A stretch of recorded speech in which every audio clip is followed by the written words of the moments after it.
Nous devons nous réveiller parce que le message est arrivé jusqu'à nous. Nous devons sortir de l'égoïsme qui nous tient prisonniers de nos intérêts et de nos désirs qui s'opposent à la vérité et nous séparent les uns des autres.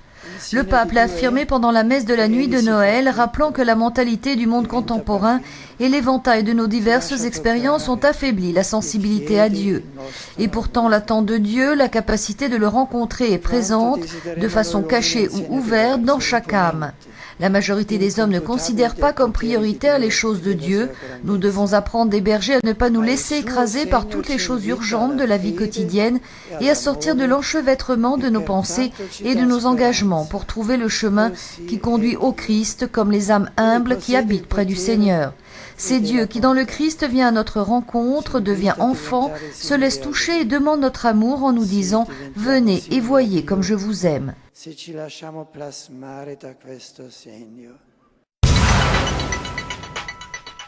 L'Église annonce partout l'évangile du Christ malgré les persécutions, les discriminations, les attaques et l'indifférence, a rappelé aujourd'hui le pape dans son message de Noël prononcé du balcon central de la basilique Saint-Pierre. Avant de donner la bénédiction Urbi et Orbi, Benoît XVI a présenté ses vœux de Noël en 65 langues, dont pour la première fois le kazakho. Comme Marie, l'Église n'a pas peur, car cet enfant est sa force. Mais elle ne le garde pas pour elle. Elle l'offre à ceux qui le cherchent d'un cœur sincère, aux humbles de la terre et aux affligés, aux victimes de la violence, à ceux qui aspirent ardemment au bien de la paix. L'Église, a déclaré Benoît XVI, porte l'espérance du Christ en Terre Sainte pour que cessent les violences et les vengeances, et en Irak où les chrétiens sont victimes d'injustice et de persécution, mais également en Asie où elle est levain de réconciliation et de paix, en Afrique, du Congo à Madagascar, en Europe et en Amérique du Nord, où elle appelle à surmonter l'égoïsme et à respecter les plus faibles et les enfants à naître, et en Amérique latine où aucune idéologie ne saurait la remplacer car elle prône la justice et la fraternité.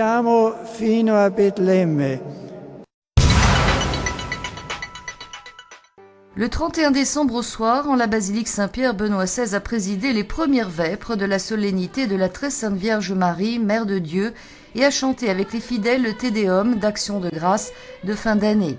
À l'homélie, le pape a rappelé que par l'incarnation du Fils de Dieu, l'éternité est entrée dans le temps et l'histoire de l'homme s'est accomplie dans l'absolu de Dieu. C'est dans cette perspective, a déclaré Benoît XVI, qu'il nous faut considérer le passage d'une année à l'autre pour placer nos vies sous le signe du salut. Et il a ajouté: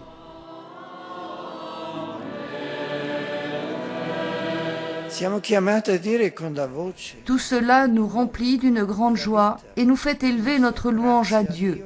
Nous sommes appelés à dire avec la voix, le cœur et la vie, notre merci à Dieu pour le don de son Fils, source et accomplissement de tous les autres dons par lesquels l'amour divin comble l'existence de chacun de nous, des familles, des communautés, de l'Église et du monde. Le chant du Te Deum qui résonne aujourd'hui dans les églises de toutes les régions de la terre se veut un signe de la joyeuse gratitude que nous exprimons à Dieu pour ce qu'il nous a offert dans le Christ. De sa plénitude, en effet, tous nous avons reçu grâce sur grâce.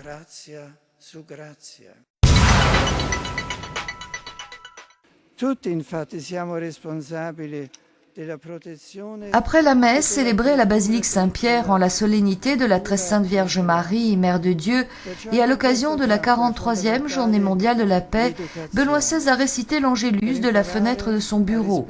Devant les groupes de pèlerins venus de toutes les parties du monde, il a évoqué le thème de son message pour la Journée mondiale de la paix, souhaitant qu'en cette nouvelle année nous puissions, avec l'aide de Dieu, rendre le monde meilleur. Et il a ajouté: s'il nous faut prendre soin des créatures qui nous entourent, quelle attention devrons-nous porter aux personnes, nos frères et sœurs? Quel respect pour la vie humaine?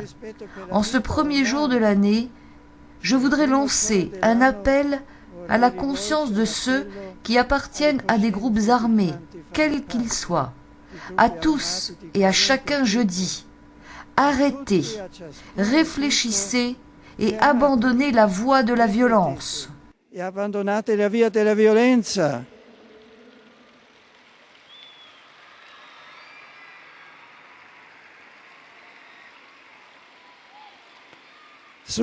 Au premier abord, ce pas vous semblera impossible. Mais si vous avez le courage de le faire, Dieu vous aidera et vous éprouverez à nouveau dans vos cœurs la joie de la paix que vous aviez oubliée depuis longtemps. Oggi, solennità dell'Epifania, la grande luce. Que le Seigneur nous accorde d'avoir un cœur d'enfant, de contempler l'étoile de sa miséricorde, de marcher sur sa route pour le rencontrer et se laisser inonder par la lumière et la joie qu'il a apportée en ce monde. C'est le souhait exprimé ce matin par Benoît XVI lors de la messe de l'Épiphanie du Seigneur. Devant les fidèles rassemblés dans la basilique Saint-Pierre, le pape a évoqué l'hommage rendu par les rois mages à l'enfant de Bethléem, rayon d'amour et d'espérance dans l'histoire de l'humanité. Ces personnages venus d'Orient ne sont pas les derniers, mais les premiers de la longue procession de ceux qui, à toutes les époques, savent reconnaître le message de l'étoile, savent marcher sur les routes indiquées par les Écritures et trouver celui qui, apparemment faible et fragile, a cependant le pouvoir de donner au cœur de l'homme la joie la plus grande et la plus profonde. Et c'est précisément en cet enfant que se manifeste une réalité merveilleuse. Dieu nous connaît, a dit le pape, il est proche de nous, sa grandeur et sa puissance ne s'expriment pas selon la logique du monde.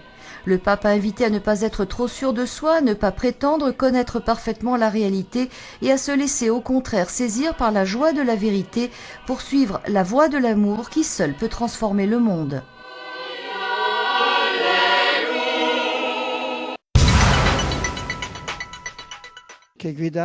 La science ne suffit pas à elle seule à comprendre la réalité qui ne peut être lue que dans l'unité entre l'intelligence et la foi, entre la science et la révélation, les deux lumières qui ont guidé la marche des rois mages, ces savants ouverts au mystère de Dieu.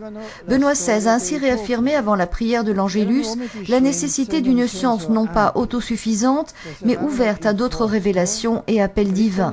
L'humilité et la capacité d'écoute ont caractérisé les rois mages, ces chercheurs authentiques de la vérité qui à Bethléem ont reconnu et adoré le Rédempteur.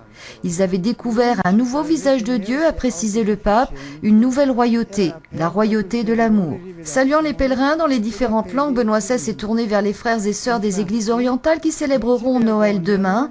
Il a évoqué la journée missionnaire des enfants placée sous le thème « Les enfants aident les enfants ». Voulue par Pie XII en 1950, cette initiative a pour but d'éduquer les enfants du monde à la solidarité à l'égard de leurs semblables moins favorisés.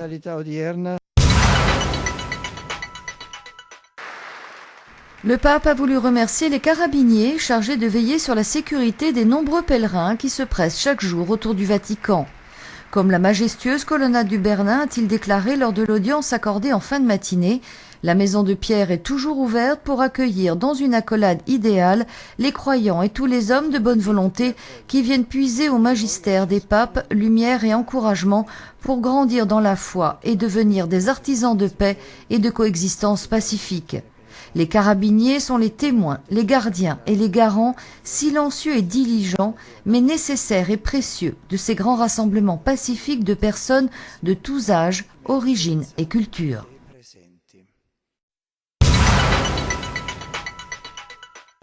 Vous venez de le voir, Benoît XVI n'a pas chômé en ce début d'année et puis un nouveau rendez-vous important l'attend puisqu'il recevra en audience ce lundi quelques 180 ambassadeurs des États accrédités auprès du Saint-Siège pour la traditionnelle cérémonie des vœux, occasion au cours de laquelle Benoît XVI prononcera un discours très attendu puisque, comme chaque année, il y effectuera un tour d'horizon de la situation internationale. Ces derniers jours, après la tentative d'agression dont on sait qu'il a été la victime sans gravité durant la messe de la nuit de Noël, eh bien, Benoît XVI a présidé les nombreuses cérémonies traditionnelles du début d'année au cours desquelles il n'a pas manqué de prononcer des paroles fortes. Ainsi, le 1er janvier, journée mondiale de la paix, le pape a prié pour la fin des conflits à travers le monde. Les visages des enfants défigurés par la guerre, par la famine, a dit le pape, ces visages sont un appel silencieux à déposer les armes. Le pape qui d'ailleurs a particulièrement fait appel aux groupes armés à travers le monde afin qu'ils abandonnent la voie de la violence. 2 jours plus tard,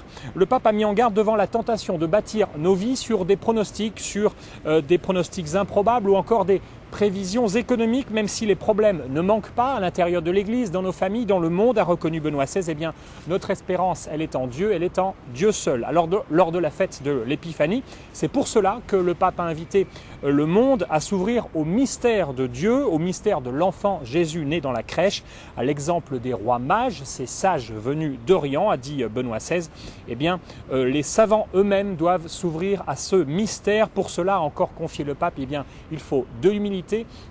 Et il faut beaucoup de courage. Du courage, Benoît XVI semble en avoir. Les rendez-vous, en effet, ne manquent pas pour 2010, pour ce pape qui doit, on le sait, présider le premier synode sur le Moyen-Orient, se rendre à Malte, à Chypre ou encore à Fatima ou en Grande-Bretagne. Benoît XVI qui publiera probablement le 2e tome de son ouvrage sur Jésus de Nazareth, qui ira prier devant le linceul de Turin, se rendra en Sicile ou encore pourrait béatifier son prédécesseur Jean-Paul II et puis qui accomplira dans les tout prochains jours une visite attendue à la synagogue de Rome. Je vous souhaite une bonne année et je vous dis à la semaine prochaine.